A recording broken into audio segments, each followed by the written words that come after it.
আসসালামু আলাইকুম। নতুন আরেকটি ভিডিওতে আপনাকে স্বাগত। ফজরের নামাজ পড়ে আমরা এখন যাচ্ছি খেজুরের রস খেতে। আমার সাথে আছে আব্দুর রহমান। আমরা হেঁটে যাচ্ছি গ্রামের মাঝ দিয়ে একটা মাঠের ধার দিয়ে যাওয়া মেঠো পথ দিয়ে। পথটা অনেক সুন্দর লাগে আমার কাছে। চারিদিকে যে কুয়াশার চাদরে ঘেরা একদম। আমরা সেই কাঙ্ক্ষিত জায়গায় চলে এসেছি। এখানে চারিদিকে প্রচুর খেজুর গাছ।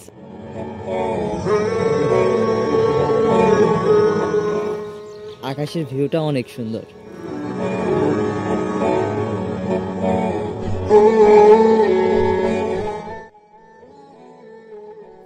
আমরা গত রাতে চাচাকে বলে গেছিলাম সে যেন আমাদের জন্য একটু রস রাখে। আমাদের খাওয়ার জন্য কিছুটা রস রেখেছে এবং বাকিটুকু জ্বালিয়ে গুড় বানিয়েছে। রসের ভেতর প্রচুর পরিমাণে মৌমাছি ছিল, তাই একটু সেঁকে নিলাম। শীতের সকালে খেজুরের ঠান্ডা রস খাওয়ার মজাটাই অন্যরকম।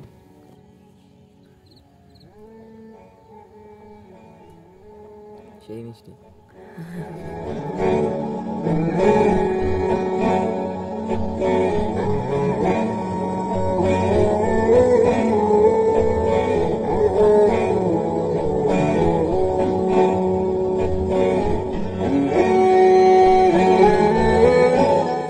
আমরা এখানে রস খেতে এসে একটা কুকুর দেখেছি, এই যে খুবই বন্ধুসুলভ।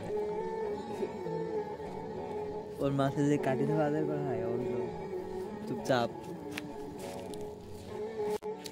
আলহামদুলিল্লাহ, আমাদের রস খাওয়া শেষ। এখন আমরা বাসার দিকে যাচ্ছি, আর এদিকে সূর্য উঠে গেছে, এই যে দেখা যায়। আজকের মতো এখানেই বিদায় নিচ্ছি। দেখা হবে আরেকটা নতুন কোনো ভিডিওতে। আল্লাহ হাফিজ।